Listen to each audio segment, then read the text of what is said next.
And to Mr. Artie Sita, who is the manager here and has been invaluable helping us to get set up, and just thank you very much.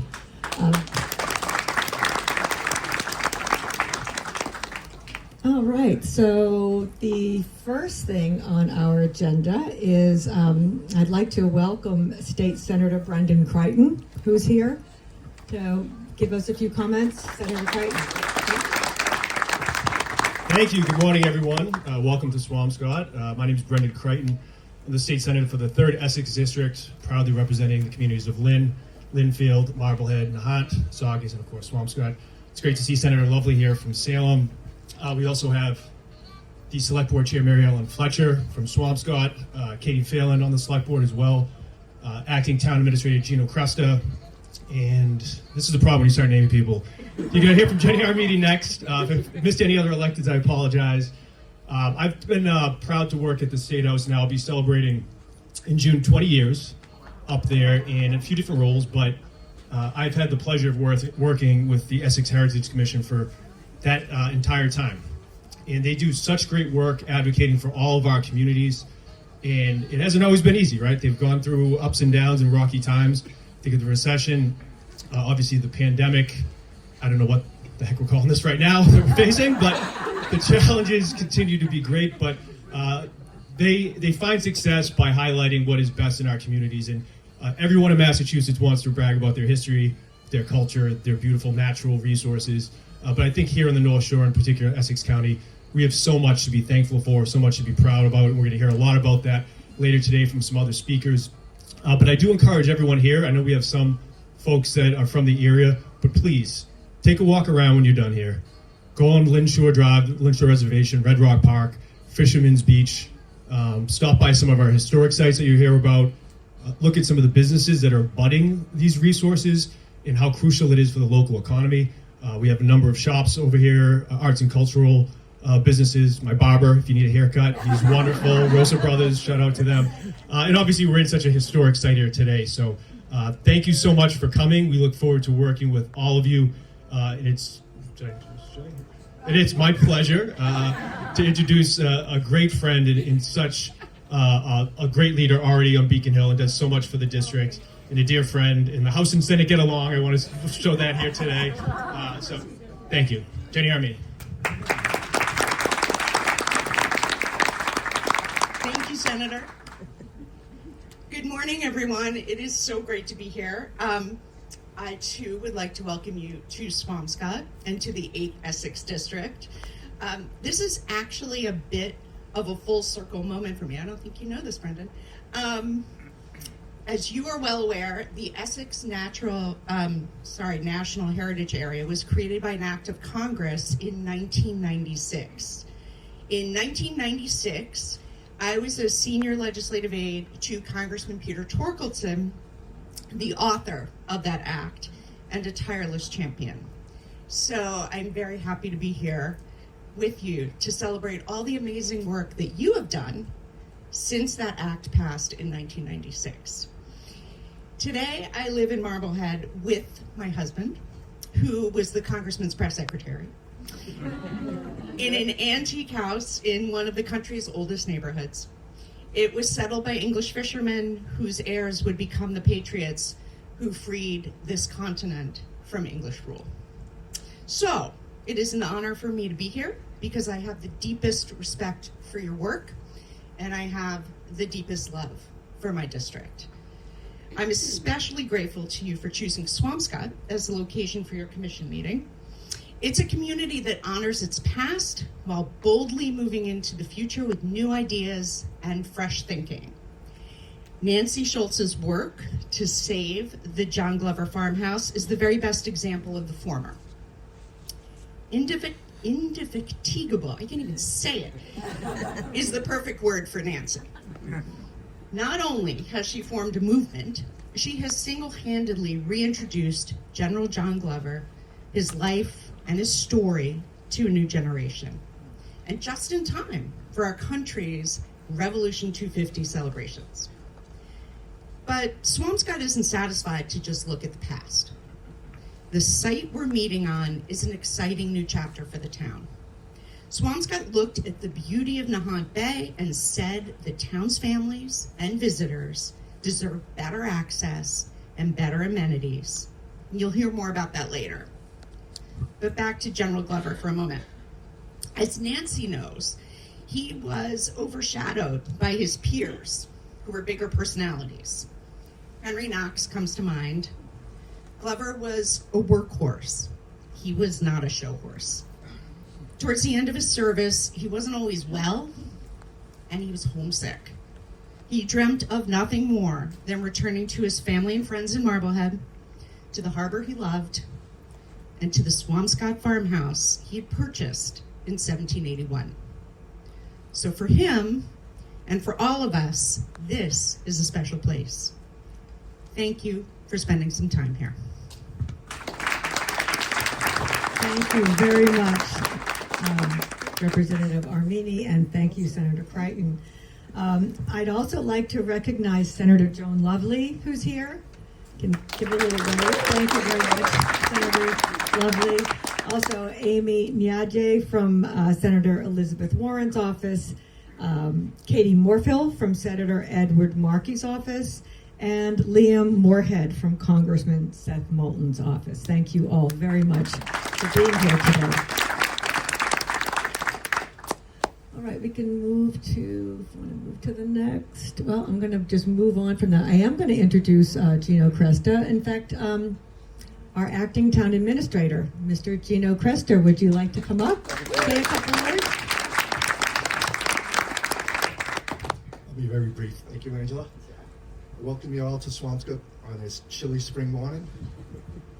For those of you who don't know me, my name is Gino Cresta, and I'm Swampscott's interim town administrator. Special welcome to Senator Crichton, Armini, Select Board Chair Mary Ellen Fletcher, and everybody else. So thank you for coming. Appreciate that. Up to the mic. Yeah. And obviously, There you go. a thank you to Angela for inviting me here today. As many of you know, there's a lot of exciting things happening in Swampscott, including the redevelopment of this property, as well as the Hadley School across the street. Now we have a packed agenda, so I'm going to turn the mic back over to Angela. Thank you. Thanks, Gino. And I'd also like to welcome the chair of our select board, Mary Ellen Fletcher, to say a few words.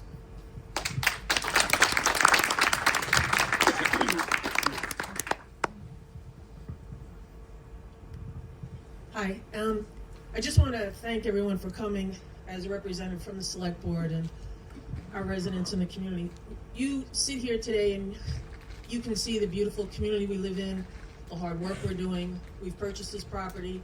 We're in the process of trying to make a boutique hotel right across the street. We've just signed an LDA for veterans housing close to our train station, which I think is really amazing. So this is a community that's really, really busy.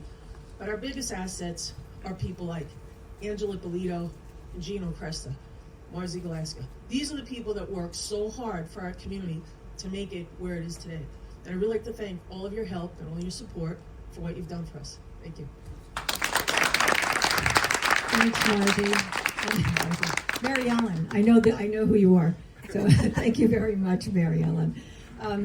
At this point, I'm wondering, I know Marzi Galaska, our Director of Community and Economic Development, is here. And although I didn't have your name on here, I don't know whether you'd like to give a brief update on the process for the Hawthorne site. And we could move ahead, actually. Let's see. Well, before Marzi starts, I'm just going to give you a little history. Many people say to me, Swampscott, what an odd name, Swampscott. Well, like most of our communities in Essex County, we were originally inhabited by the indigenous peoples. In our case, it was, the Namkeg tribe. They would fish and camp out here during the summertime and then go inland in the winter. And this particular place that you're standing on, you were sitting or standing on right now was called Black Will's Cliff, named after one of the Indian chiefs. And so Musqueam, Misquat, and Musqueam sort of morphed into Swampscott, and essentially Swampscott means standing at the Red Rock. Just a little trivia for you. And now I'd like to introduce Marzi. We could move on to the next slide. Good morning. Thank you, Angela. We're so glad that you're here today to be able to enjoy this beautiful views that we have of the region and especially Boston. I'll be quick just to talk about a little bit what the town is doing in regards to the redevelopment options for this parcels. As you have heard from the previous speakers, the town was able to acquire this site, including the restaurant and the parking area, as is shown on this image. Initially, we did start with a full public participatory process to really engage our community in the visions and what we'd like to see at this parcel. We are going back to really look at the best options. The initial outcome of our first study was that the consultant and the committee proposed a library with some additional public space. Unfortunately, that was not very well received by our residents and the community. So as Mary Ellen and Gina probably alluded to it, we are beginning the process again. We have a brand new committee that has just been recently named, and we are looking back at the previous studies and to find out what would be the best reuse of this site and how do we redevelop it to be an asset to the community, and really create a vision and presence on Humphrey Street and kind of have some synergy with the hotel that Mary Ellen had mentioned. As you can see on this parcel, just diagonally across the street, the former Hadley School will become a boutique hotel. So we're very excited about that from the economic development perspective, to really see more support and support our businesses that are on Humphrey Street. Oh, thank you. All right. Again, thank you for coming, and I hope that if you have an opportunity, definitely take a walk up on Humphrey Street. We have some amazing restaurants, and enjoy the day today. Thank you. Thanks, Marzi. I pulled Marzi up quite unexpectedly, so she didn't know she had to come. All right, so moving on. Right now, what I'd like to offer you is an update on the General Glover Farmhouse, and I'd like to welcome Nancy Schultz, who is the chair of the Swampscott Historical Commission. She'll give us a little update on what's happening with that.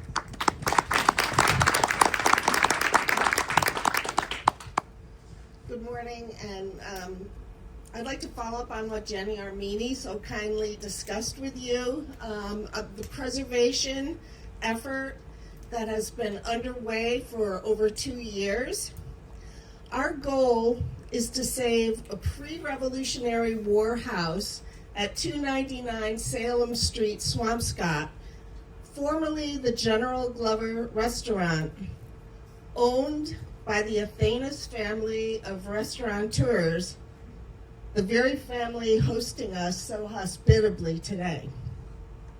The General Glover restaurant closed in the mid-1990s, and the building sits abandoned in an overgrown but still park-like setting in the middle of a busy commercial district surrounded by tired strip malls on the border of Marblehead, Salem, and Swampscott. The restaurant has many late 19th and early 20th century additions that are in poor condition. In 2023, when a developer applied for a permit to demolish the structure, we were told that nothing remained of the original 1750s farmhouse that had been the final home of General John Glover, a Revolutionary War hero who saved George Washington's army 3 times. You're probably all familiar with the iconic 1851 painting, Washington Crossing the Delaware, one of Glover's most important accomplishments. Next slide, please. Oh, next slide. The Swampscott Historical Commission hired its own structural engineers who found that at least 70% of the original framed house was buried inside these additions, and that the chimneys and many of the original architectural features are intact. A dedicated and talented group of volunteers called Save the Glover has been working to save this house. Our efforts have been recognized nationally in American Heritage magazine, in a national syndicated column, by the Boston Globe, on Boston television and radio stations, and by grants from the Massachusetts Cultural Council, the National Trust for Historic Preservation, and Essex Heritage. The town of Swampscott is a key collaborator in this effort, contributing significant funding. These partners recognize that with the 250th anniversary of the American Revolution at hand, we must save this important house, a house that is tied to both sides of the struggle for independence. The property had been previously owned and seized by Massachusetts from a Salem loyalist, William Brown, who was banished and fled the colonies, later becoming a well-respected governor of Bermuda. The 180-acre farm was purchased at a bargain price in 1781 by the highly regarded General Glover in recognition of his service. This farmhouse is one of the few remaining confiscated properties during the Revolution that was afterwards acquired by one of the Revolution's most important veterans. Next slide.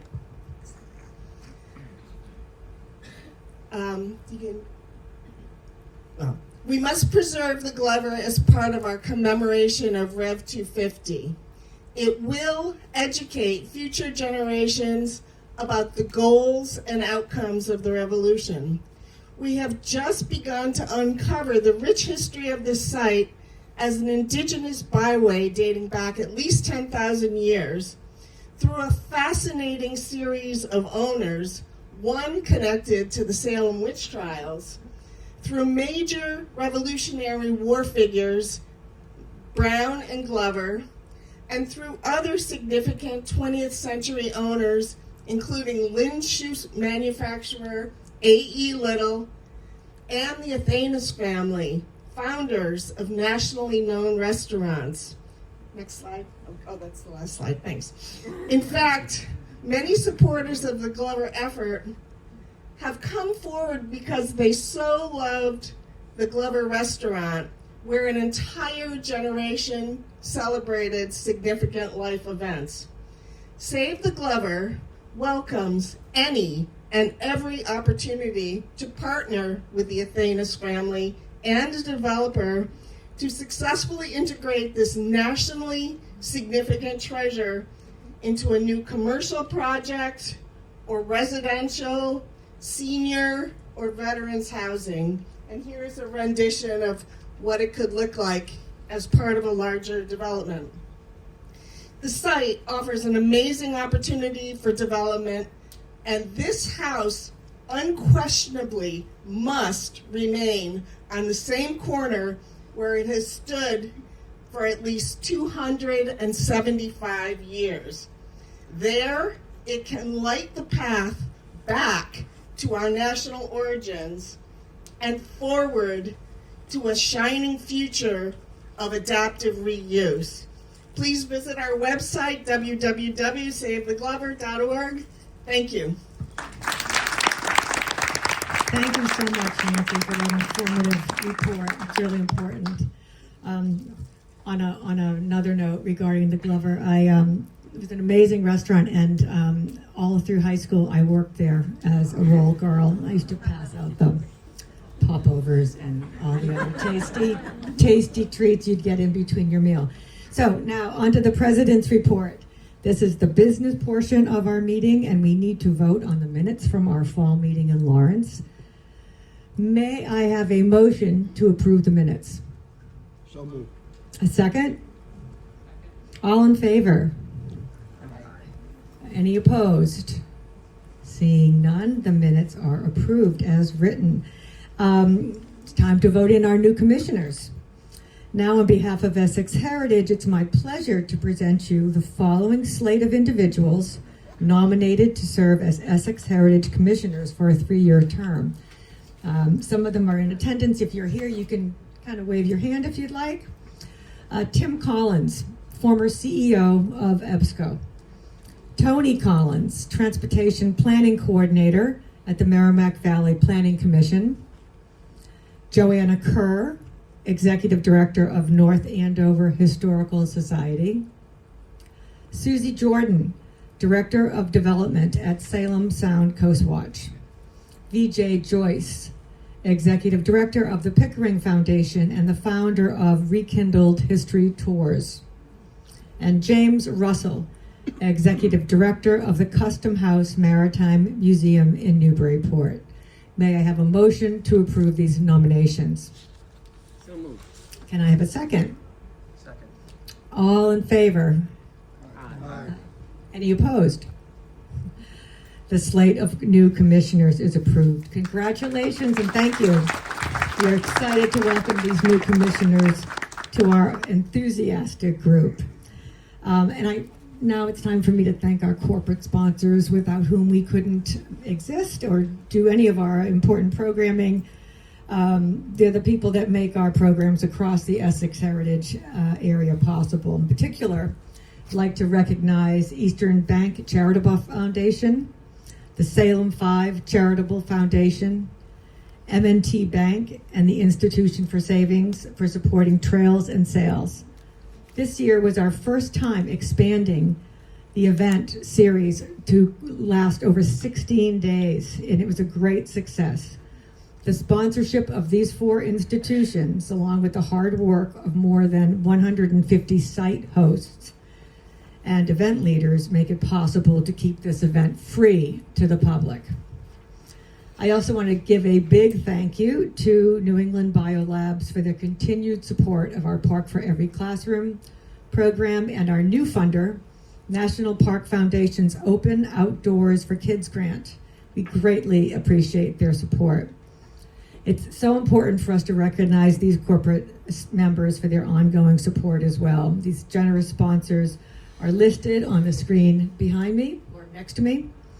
We're truly grateful for the generous donors and sponsors.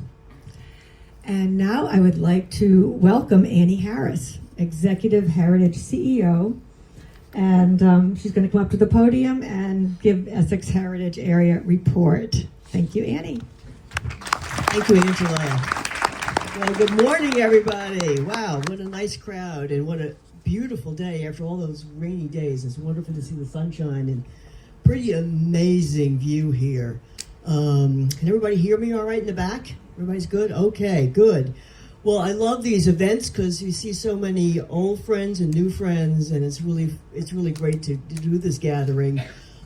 Also want to thank the town of Swampscott and the Athena's family for welcoming us to this morning and making this facility free to us to use and really highlight what a beautiful coastline we have. The Essex Coastal Scenic Byway is a 90-mile route along the coast, but there are not that many places where you have a view like this, so it's really fantastic.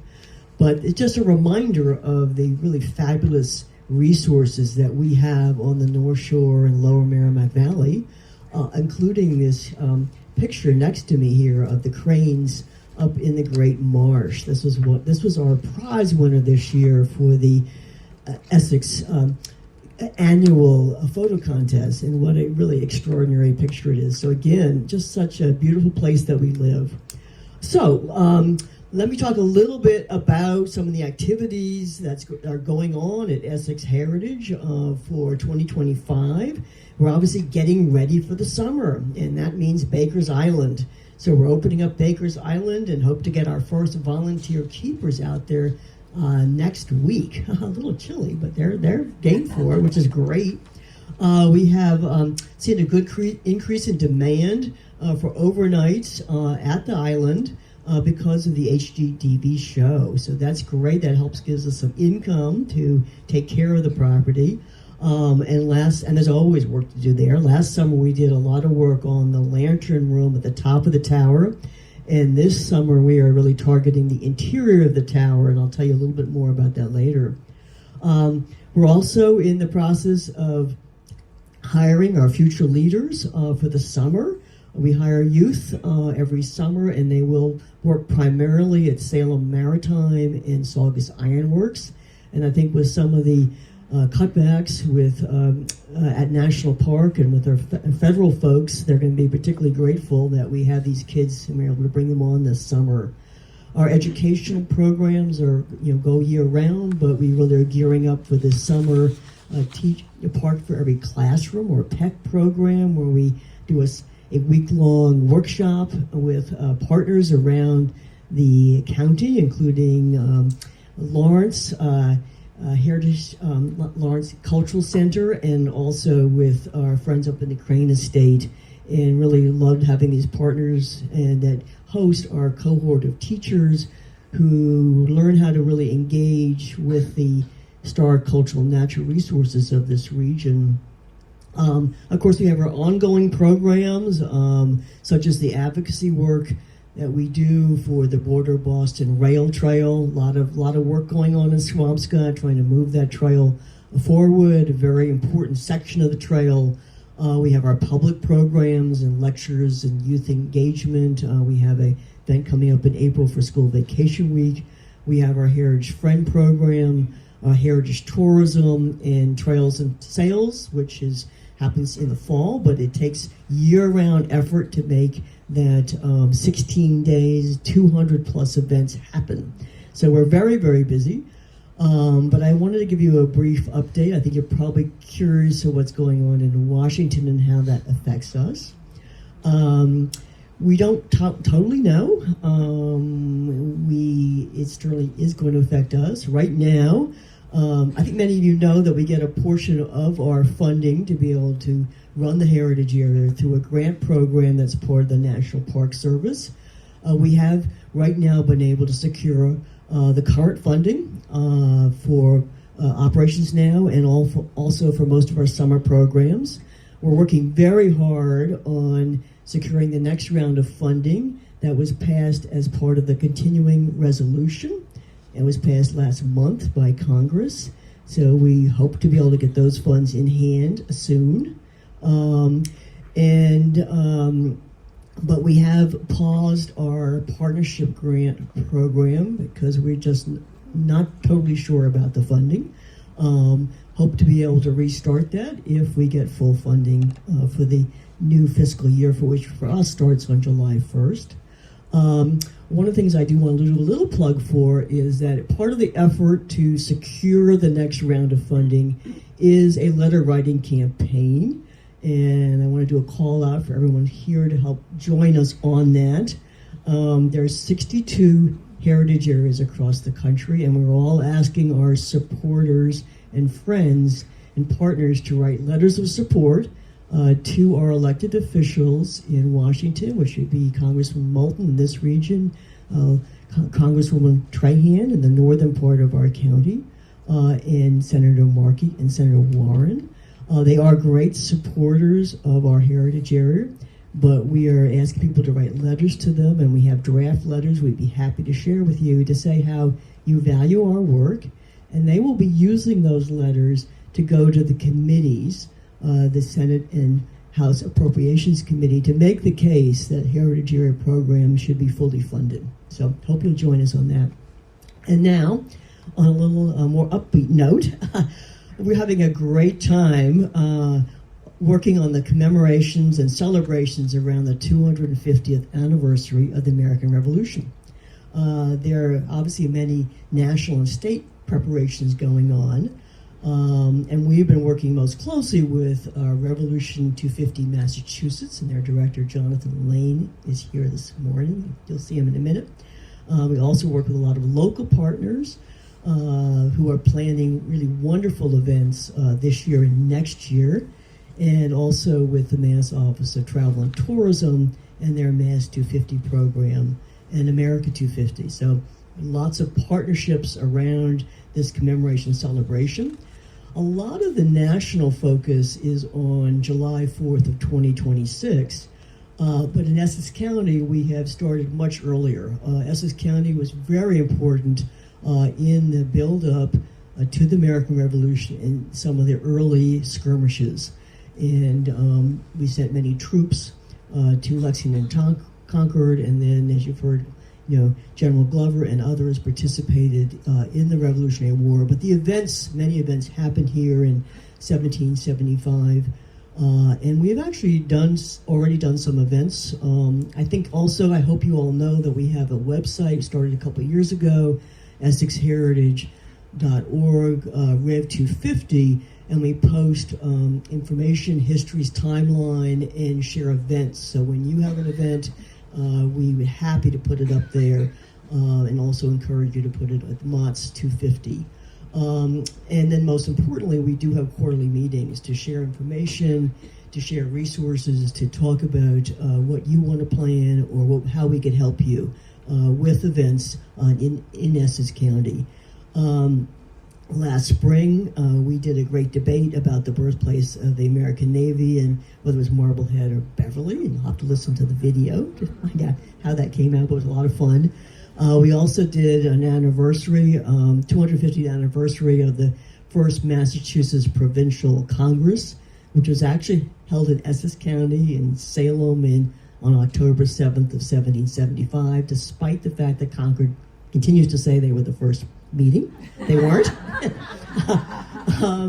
And then we more recently participated in Colonel Leslie's retreat on February 22nd, and I'll tell you a little more about that in a minute. And then upcoming, we are working with Rev 250 Massachusetts and a whole slew of reenactors on the Battle of Bunker Hill. So I want to talk to you a little bit about that because I think it's a pretty cool event. It's first of all, it's taking place in Gloucester. Let me explain. It's going to be on the weekend of June 21st and 22nd.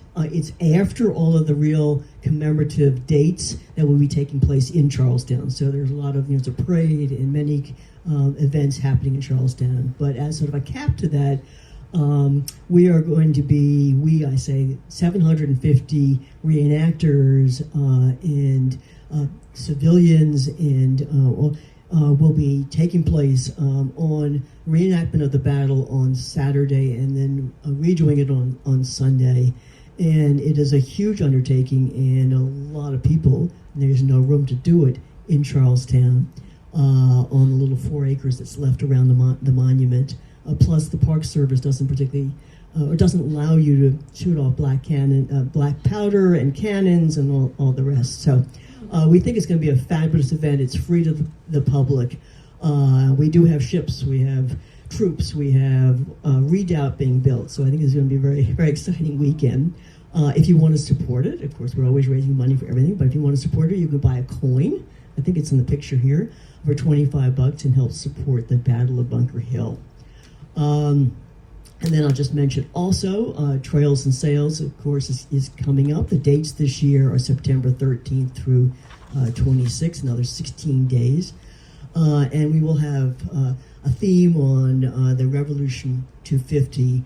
So if you are interested, make sure you take a look at those events. And if you want to do an event, our host form is open, and you don't have to do a Rev 250 event, but if you want to, we really encourage it, and we'll help promote it.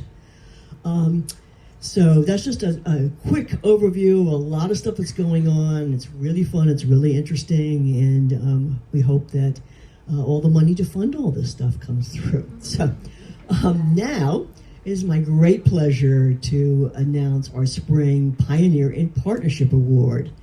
And it's really sort of a special award this year, and it is to talk about is being given to a number of people that supported the commemoration of Colonel Leslie's retreat, which took place in February.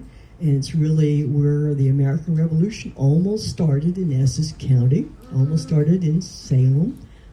What a different story that would have been if it had. But for those of you that don't know the story of Leslie's retreat, I am going to give you a little brief history overview. I actually didn't know much about Leslie till a few years ago, but on February of 1775, The British heard that there were rumors that there were cannons and other arms being hidden on the North Shore, and specifically in Salem.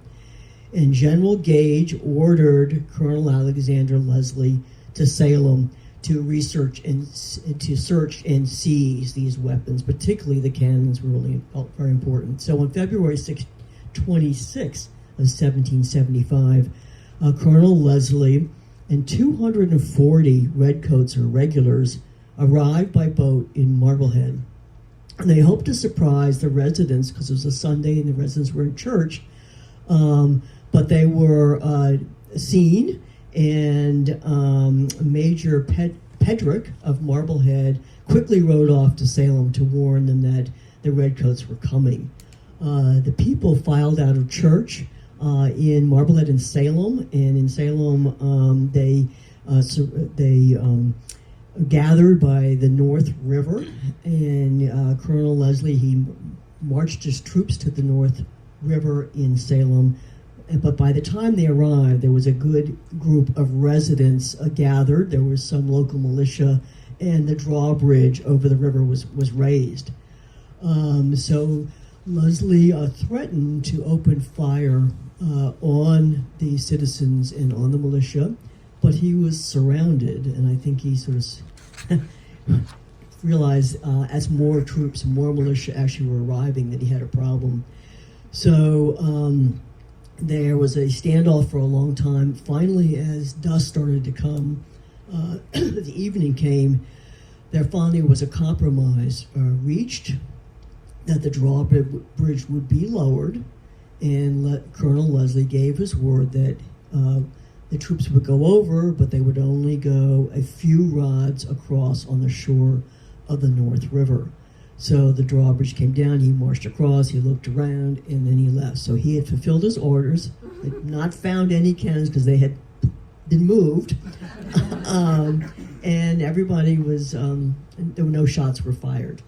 There was an interesting report on April 17th of 1775 in the Gentleman's Magazine of London, which said, quote, that the Americans have hoisted their Standard of Liberty at Salem, talking about the event with Leslie, and, quote, there was no doubt that the next news will be an account of a bloody engagement between the two armies.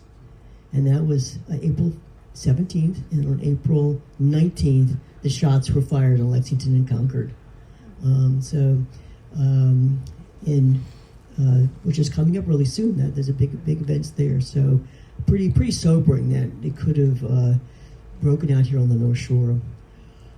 So the anniversary, the 250th anniversary of the event, occurred in Salem this past February on the weekend of 21st through 23rd, and it drew reenactors from across the North Shore and many spectators.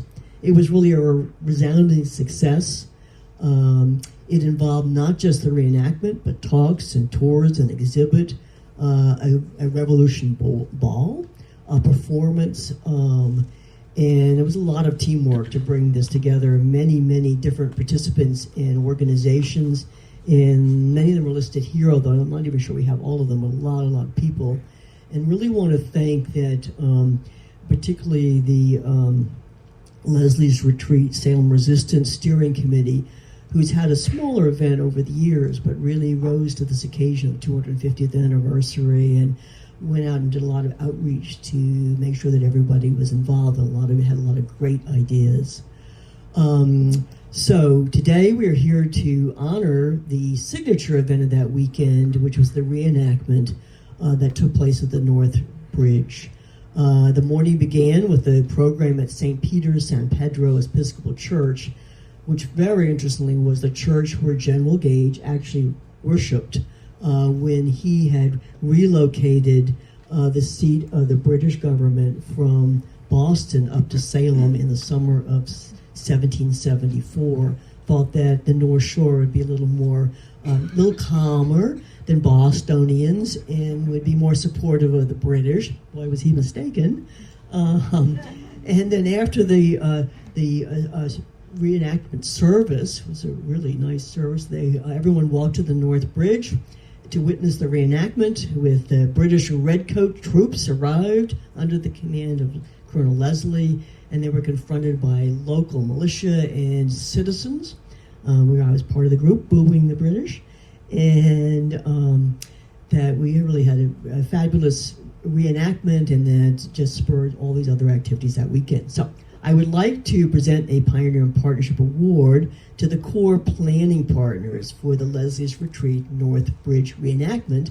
And when I call your name, would you please come up to the front? And I think Sherry's going to help me give these out. Okay. So Leslie's Retreat Salem Resistance Steering Committee. I think the award's being accepted by Becky Putnam and Diana Dunlop. Would you come up, please?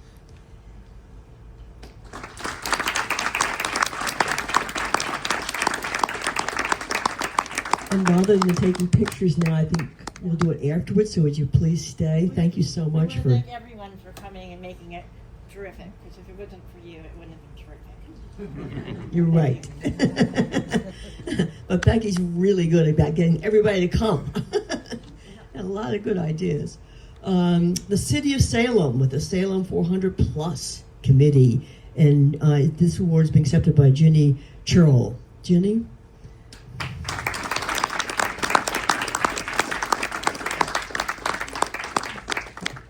And thank you so much. I know it was a lot of logistics, including police and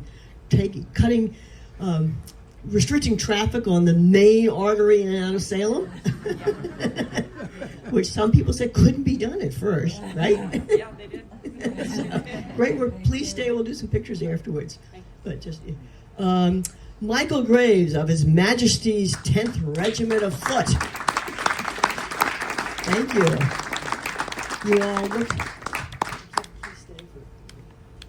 You all looked magnificent, even though we were booing you. We're from the government. We're here to help.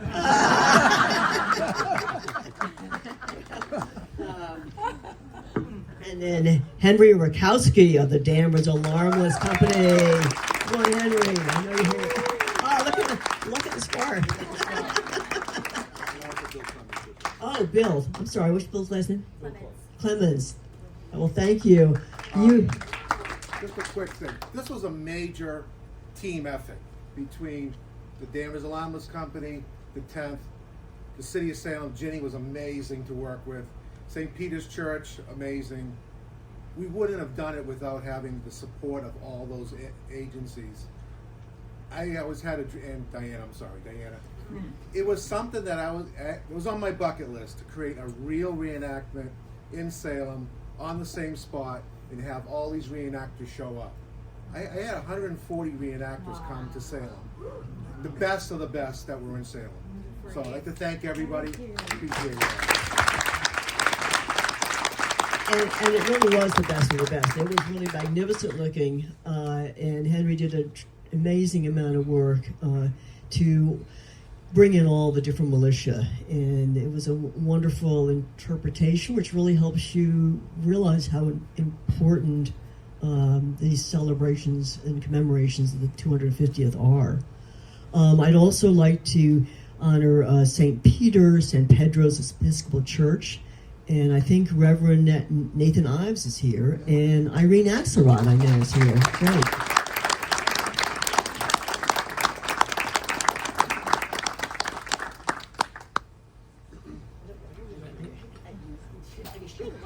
Oh, we're just thrilled to be here and to collaborate on these initiatives. It's really special to recognize our history, so thank you.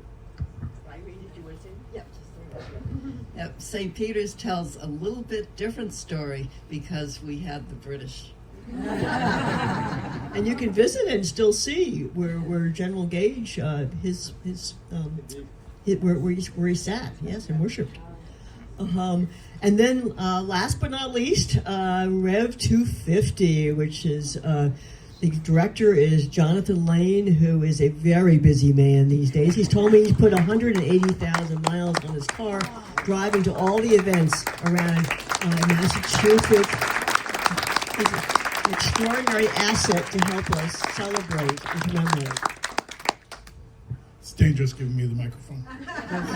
I'm just here to hold a few truths to be self-evident. I'm just going to. It's only 108,000. Oh, sorry. I just want to make that clear.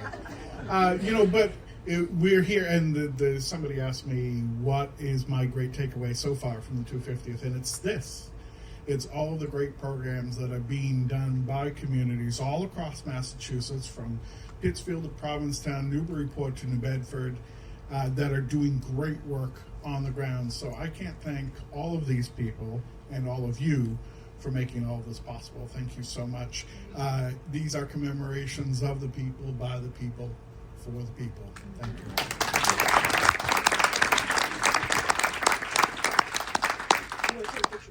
Becky and Diana. Oh, okay. Hang on.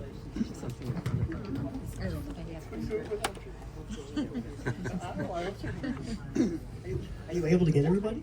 Yeah. All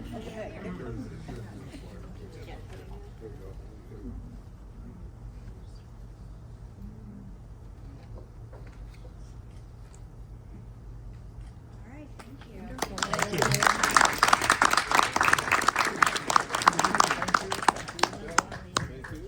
It really is an amazing amount of effort. Obviously, all these are volunteers. Just incredible amount of work.